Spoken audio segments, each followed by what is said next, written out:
नमस्कार, education India पर आपका एक बार फिर से स्वागत है। अभी हम इस वीडियो में बात करने जा रहे हैं उत्तराखंड पुलिस कांस्टेबल के ऑनलाइन फॉर्म के बारे में। आपको इस वीडियो में बताएंगे कि आपको उत्तराखंड पुलिस कांस्टेबल का ऑनलाइन फॉर्म कैसे भरना है। पूरी जानकारी आपको इस वीडियो में स्टेप बाय स्टेप दिखाई जाएगी। ऐसे में आप इस वीडियो को ध्यान से पूरा जरूर देखिएगा। अब आइए वीडियो में आगे बढ़ते हैं और आपको बताते हैं कि उत्तराखंड पुलिस कांस्टेबल का ऑनलाइन फॉर्म आपको कैसे भरना है।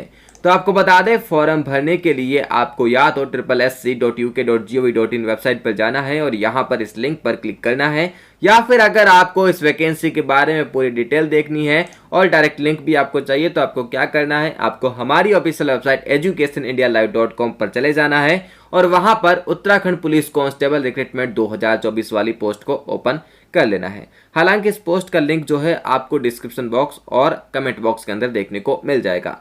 इस पोस्ट के अंदर आपको इस वैकेंसी के बारे में पूरी डिटेल देखने को मिलेगी और उसके बाद जब यहां पर आप सबसे नीचे की ओर डिटेल देखते हुए सबसे नीचे की ओर आएंगे तो आपको एक इंपॉर्टेंट लिंक्स का सेक्शन देखने को मिलेगा।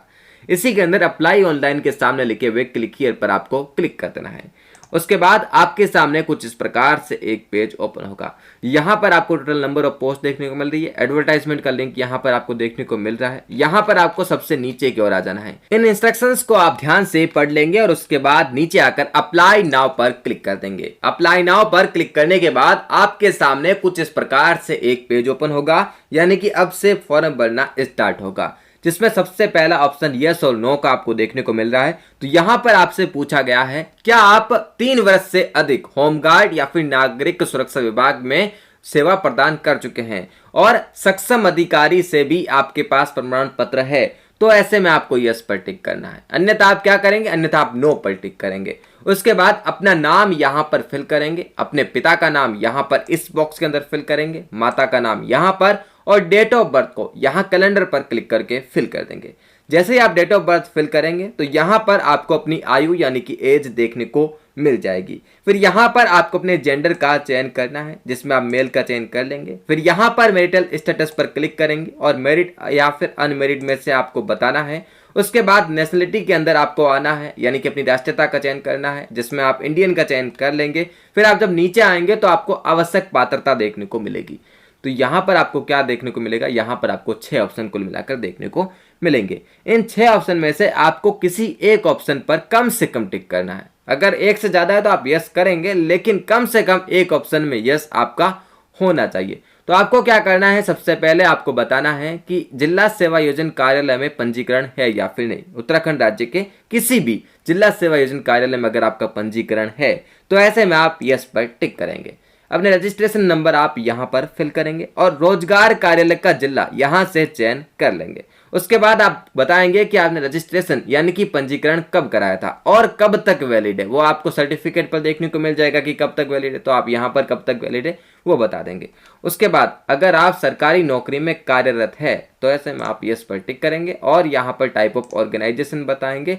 यहाँ पर आपको टाइप ऑफ ऑर्गेनाइजेशन देखने को मिल जाएगा, लेकिन अगर नहीं है तो आप नो कर देंगे। तो यहाँ पर जो है, अगर आप सरकारी नौकरी के अलावा भी है तो आप यहाँ ऑप्शन देख लेंगे कि अगर ऑप्शन में देखने को मिल रहा है तो यहाँ पर ठीक है, लेकिन अगर नहीं है तो आप नो पर टिक कर देंगे। उसके बाद आपको बताना है, क्या आपने उत्तराखंड में स्थित किसी भी मान्यता प्राप्त संस्थान से कक्षा 10वीं और 12वीं पास की है। अगर आपने ऐसा किया है, यानी कि हाई स्कूल और इंटरमीडिएट किसी उत्तराखंड की मान्यता प्राप्त संस्थान से पास करी है, तो ऐसे में आप यस पर टिक करेंगे, अन्यथा यहाँ पर आप नो पर टिक कर देंगे। उसके बाद आपको नीचे आना है और आपको बताना है, क्या आपके पति या पत्नी या फिर माता या पिता उत्तराखंड में किसी सशस्त्र बलों या फिर अर्धसैनिक बलों के नियमित कर्मचारी है और उन्हें उत्तराखंड के बाहर ट्रांसफर नहीं किया जा सकता। ऐसा है तो आप यस करेंगे, अन्यथा यहाँ पर आप नो पर टिक कर देंगे। उसके बाद आपसे पूछा जाएगा, क्या आपके पति या पत्नी या फिर माता पिता सरकारी या फिर अर्ध सरकारी संगठन के कर्मचारी है जिन्हें कि उत्तराखंड से बाहर ट्रांसफर नहीं करा जा सकता। अगर ऐसा है तो ऐसे में आप यस करेंगे, अन्यथा आप नो करेंगे। उसके बाद आपसे और पूछा जा रहा है, क्या आपका जीवन साथी या फिर माता पिता जो है वो केंद्र सरकार के संगठन, केंद्र सरकार के लोक सेवा उपक्रम के नियमित कर्मचारी है जो कि उत्तराखंड में नियमित रूप से काम कर रहे हैं और बाहर ट्रांसफर नहीं करा जा सकता है, तो ऐसे में आप यस करेंगे, अन्यथा यहाँ पर भी आप नो कर देंगे। उसके बाद आपको बताना है, क्या आप उत्तराखंड के डोमिसाइल है। अगर आप उत्तराखंड के डोमिसाइल है तो ऐसे में आपको यस पर टिक करना है। उसी के बाद आपको यहाँ कैटेगरी चयन का ऑप्शन देखने को मिलेगा। अगर आप यहाँ डोमिसाइल ऑफ उत्तराखंड नहीं करते हैं तो आप जो है भर ही नहीं पाएंगे फॉर्म, तो ऐसे में डोमिसाइल जो है बिल्कुल मैंडेटरी है। ऐसे में आप यहाँ यस पर टिक करेंगे और अपनी श्रेणी का यहाँ से चयन कर लेंगे। श्रेणी का चयन करने के बाद अगर आप ओबीसी या फिर अन्य कोई भी रिजर्व कैटेगरी चयन करते हैं तो ऐसे में आपको सर्टिफिकेट अपलोड करना होगा, जिसमें सबसे पहले आपको बताना है कि आपका जो प्रमाण पत्र है वो किस अधिकारी द्वारा जारी किया गया है। यहाँ पर आपको अधिकारी देखने को मिल जाएंगे। उसके बाद आपको बताना है कि आपका सर्टिफिकेट यानी कि जो कास्ट सर्टिफिकेट है, जो श्रेणी सर्टिफिकेट है, वो कब जारी किया गया था, उसकी तिथि यहाँ पर बतानी है। यहाँ पर आपको सर्टिफिकेट का नंबर फिल करना है। यहाँ पर आपको बताना है कि किस जिले से जारी किया गया है और कब तक वैलिड है, वो यहाँ पर आप लिखेंगे। उसके बाद अगर आप एक्स सर्विसमैन हैं तो यहाँ यस करेंगे, अन्यथा यहाँ पर आप नो कर देंगे। और अगर आप उत्तराखंड राज्य के आंदोलन के चिन्हित आंदोलनकारी या उनके आश्रित हैं, तो अगर आप जो है डिपेंडेंट है आंदोलनकारियों के, तो यहाँ पर आपको यस पर कर रहा है क्लिक, और अगर नहीं है तो आप यहाँ नो कर देंगे। उसके बाद अगर आप एक कुशल खिलाड़ी है यानी कि स्पोर्ट्स पर्सन है तो ऐसे में आप यस करेंगे, नहीं तो यहाँ पर भी आप नो करेंगे। और अगर आप यहाँ पर डिपेंडेंट है फ्रीडम फाइटर के तो ऐसे में आप यस करेंगे, नहीं तो यहाँ पर आप नो करेंगे। इसके साथ ही अगर आप ऑर्फन है तो यहाँ यस कर देंगे, नहीं तो यहाँ पर भी आप नो कर देंगे। फिर बात आती है कॉन्टैक्ट डिटेल्स की, जिससे आपको बड़े ही आसानी से फिल कर लेना है, जिसमें आपको ईमेल आईडी फिल करनी है, उसे आपको यहाँ कंफर्म करना है। मोबाइल नंबर फिल करना है, उसे भी यहाँ पर कंफर्म कर लेना है। फिर प्रेजेंट एड्रेस की बात आती है, जहाँ पर फिलहाल आप रह रहे हैं। कहीं अगर आप कोचिंग कर रहे हैं तो आप उसी जगह का जो एड्रेस है वो फिल कर देंगे, जहाँ पर अभी आप रह रहे हैं उसको आप फिल करेंगे। या फिर आप जो है परमानेंट एड्रेस भी यहाँ पर फिल कर सकते हैं, जहाँ पर अगर कोई भी पोस्टल आती है तो आप प्राप्त करना चाहते हैं उसी जगह को फिल करिएगा। तो आप क्या करेंगे, प्रेजेंट एड्रेस यहाँ पर फिल कर देंगे, जिसमें लाइन 1, लाइन 2, राज्य, जिला, यहाँ पर आप सिटी या टाउन फिल करेंगे और पिन कोड को यहाँ पर फिल कर देंगे। अगर आपका प्रेजेंट एड्रेस और परमानेंट एड्रेस सेम है तो यहाँ पर आप टिक कर देंगे। ये जानकारी आपको फिल करने की आवश्यकता नहीं होगी। अगर सेम नहीं है तो आप फिल कर देंगे और यहाँ पर टिक नहीं करेंगे। उसके बाद आप बताएंगे कि आप फॉर्म किस स्थान से भर रहे हैं, तो आप फॉर्म किस स्थान से भर रहे हैं वो यहाँ पर आपको बता देना है। फिर यहाँ पर आपको एक पासवर्ड क्रिएट करना होगा। अब पासवर्ड क्रिएट करने में हो सकता है कि आपको प्रॉब्लम फेस हो, तो ऐसे में आपको क्या करना है, आप पासवर्ड जो फिल करेंगे वो 8 अक्षर से लेकर 20 अक्षर के बीच में होना चाहिए। ध्यान देने वाली बात यह है कि आपके पासवर्ड के अंदर कम से कम एक अपर केस होना चाहिए, एक लोअर केस होना चाहिए, एक नंबर यहाँ होना चाहिए और एक आधा यहाँ पर स्पेशल कैरेक्टर होना चाहिए, यानी कि आपको @ या फिर हैशटैग इत्यादि भी जानकारी फिल करनी होगी। ऐसे में आपको पासवर्ड जो है कुछ इस प्रकार से क्रिएट करना है। हम आपको एक पासवर्ड बता देते हैं डेमो के तौर पर। आप कुछ इस प्रकार से एक पासवर्ड क्रिएट करेंगे। हमने आपको जैसा कि यहाँ बता दिया है, पासवर्ड आपके सामने कुछ इस प्रकार से आप एक पासवर्ड क्रिएट कर सकते हैं, जिसमें आप अपना नाम लिख देंगे, फिर यहाँ पर @ हैशटैग वगैरह लिख देंगे और आपको कुछ वैल्यूज लिख देनी, यानी कि कुछ न्यूमेरिकल्स लिख देने हैं। उसके बाद इसी पासवर्ड को यहाँ पर कंफर्म करना है। फिर यहाँ पर आपको एक कैप्चा कोड देखने को मिल रहा है, उसे आपको यहाँ पर फिल करना है और सबमिट पर क्लिक करना है। उसके बाद आपके सामने आपके द्वारा भरी गई पूरी जानकारी देखने को मिल जाएगी। अगर सब कुछ सही है तो आप यहाँ पर टिक करेंगे। अगर आप कुछ भी एडिट करना चाहते हैं तो no I want to change some details पर क्लिक करके यहाँ पर एडिट कर लेंगे। लेकिन सब कुछ सही है तो आप यहाँ टिक करेंगे और सबमिट पर क्लिक कर देंगे। सबमिट पर क्लिक करते ही कुछ इस प्रकार से आपके सामने एक पेज ओपन होगा। यहाँ पर आपको click here to log in पर क्लिक कर देना है। उसके बाद आपके सामने कुछ इस प्रकार से एक पेज ओपन होगा। यहाँ पर आपको अपनी ईमेल आईडी या फिर मोबाइल नंबर को फिल करना है और यहाँ पर पासवर्ड जो भी आपने क्रिएट करे थे उन्हीं को फिल करना है। उसके बाद यहाँ पर जो कैप्चा कोड देखने को मिल रहा है उसे यहाँ पर फिल करना है और फिर आपको लॉग इन पर क्लिक करना है। अब आपके सामने कुछ इस प्रकार से एक पेज आएगा, जिसमें सबसे पहले आपको कक्षा 10वीं की डिटेल देनी है, जिसमें आप क्वालिफिकेशन टाइप में यहाँ पर 10th का चयन करेंगे। फिर यहाँ पर आपको स्कूल का चयन, जिसमें हाई स्कूल का चयन कर लेना है। फिर यहाँ पर आपको यूनिवर्सिटी या फिर बोर्ड का चयन करना है, जिसमें आपको राज्य का सबसे पहले चयन करना है। तो आप क्या करेंगे, यहाँ पर आप अपने राज्य का चयन कर लेंगे। राज्य का चयन करने के बाद यहाँ पर आपको बोर्ड का चयन करना है। जिस किसी बोर्ड से आपने कक्षा 10वीं पास करी है उसी बोर्ड का यहाँ पर चयन करना है। फिर यहाँ पर आपको बताना है कि आपने किस साल के अंदर अपनी कक्षा 10वीं को पास करा था।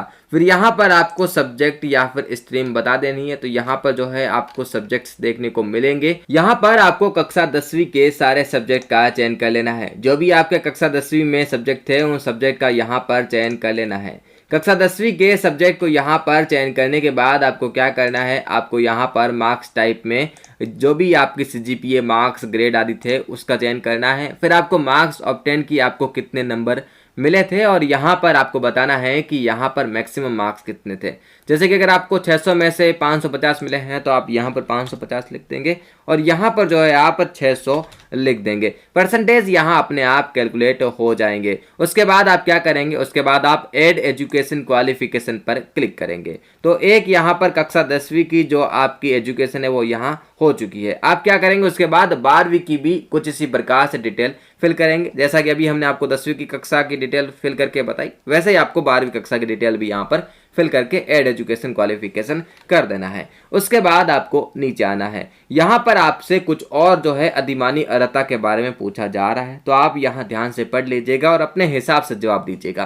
क्या आपने प्रादेशिक सेना में न्यूनतम 2 वर्ष की अवधि तक सेवा करी है? अगर आपने ऐसा किया है यानी कि टेरिटोरियल आर्मी में आपने सर्व किया है तो आप यस करेंगे, नहीं तो यहाँ पर आप नो कर देंगे। और अगर आपके पास NCC B सर्टिफिकेट है तो ऐसे में यस करेंगे, नहीं तो यहाँ पर आप नो करेंगे। और अगर आपके पास हिल सर्टिफिकेट है तो यहाँ पर आप यस करेंगे, नहीं तो यहाँ पर आप नो कर देंगे।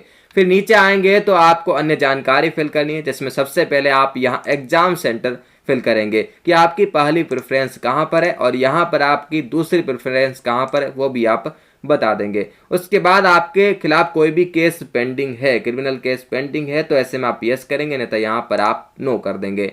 और अगर आपको UPSC या फिर UK SSS या फिर अदर जो भी राज्य हैं उनके स्टेट PSC से आपको कभी भी डीबेयर करा गया है यानी कि वंचित करा गया है, तो ऐसे में आप यस करेंगे, नहीं तो आप नो करेंगे। उसके बाद यहाँ पर आपको कुछ एक ID प्रूफ देखने को मिल रहे हैं, तो आप क्या करेंगे, आप इनमें से एक का चयन करेंगे और अपने ID प्रूफ नंबर यहाँ पर फिल करेंगे और कंटिन्यू पर क्लिक कर देंगे। अब आपके सामने कुछ इस प्रकार से एक पेज आएगा। यहाँ पर आपको अपना फोटो और साइन अपलोड करना है।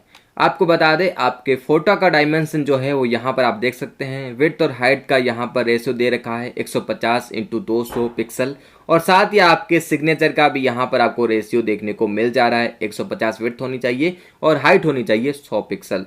तो आप क्या करेंगे, आप किसी भी ऑनलाइन इमेज टूल का प्रयोग करके इनको रीसाइज कर लेंगे। रीसाइज करने के बाद आपको यहाँ दोनों को अपलोड कर देना है। चूज फाइल पर क्लिक करेंगे और पहले अपना फोटो यहाँ पर अपलोड करेंगे और उसके बाद अपना साइन यहाँ पर अपलोड कर देंगे। इन दोनों को ही अपलोड करने के बाद जो दोस्तों आपको कंटिन्यू पर क्लिक करना है। अब आपके सामने कुछ इस प्रकार से एक पेज ओपन होगा। यहाँ पर आपको टिक करना है और कंटिन्यू पर क्लिक करना है। कंटिन्यू पर क्लिक करने के बाद आपके सामने पूरी की पूरी इंफॉर्मेशन आ जाएगी। यहाँ पर आपको सबसे नीचे की ओर स्क्रॉल करना है, यहाँ पर आपको टिक करना है और उसके बाद प्रोसीड पर क्लिक करना है। एक बार फिर से आपको यहाँ पर प्रोसीड पर या पे नाउ पर क्लिक करना है। पे नाउ पर क्लिक करने के बाद आपके सामने कुछ इस प्रकार से एक पेज आएगा। यहाँ पर आपको credit card, debit card, net banking, UPI wallet का ऑप्शन देखने को मिल रहा है, तो आप जो है यहाँ से पेमेंट कर लेंगे। पेमेंट करने के बाद आपका फॉर्म पूरी तरीके से फिल हो जाएगा। उसके बाद अपने फॉर्म का आप फाइनल प्रिंट आउट निकाल पाएंगे। तो कुछ इस प्रकार से आप उत्तराखंड पुलिस कांस्टेबल का ऑनलाइन फॉर्म भर सकते हैं। हमने आपको पूरी जानकारी स्टेप बाय स्टेप प्रोवाइड करवा दी है। वीडियो अगर आपको पसंद आया है तो वीडियो को आप लाइक और शेयर अवश्य करिएगा और साथ ही ऐसे ही वीडियोज और ऐसी ही जानकारियां सबसे पहले प्राप्त करने के लिए चैनल को भी सब्सक्राइब करके बेल आइकन को दबा दीजिएगा। मिलते हैं आपसे अगले वीडियो में किसी नई जानकारी के साथ।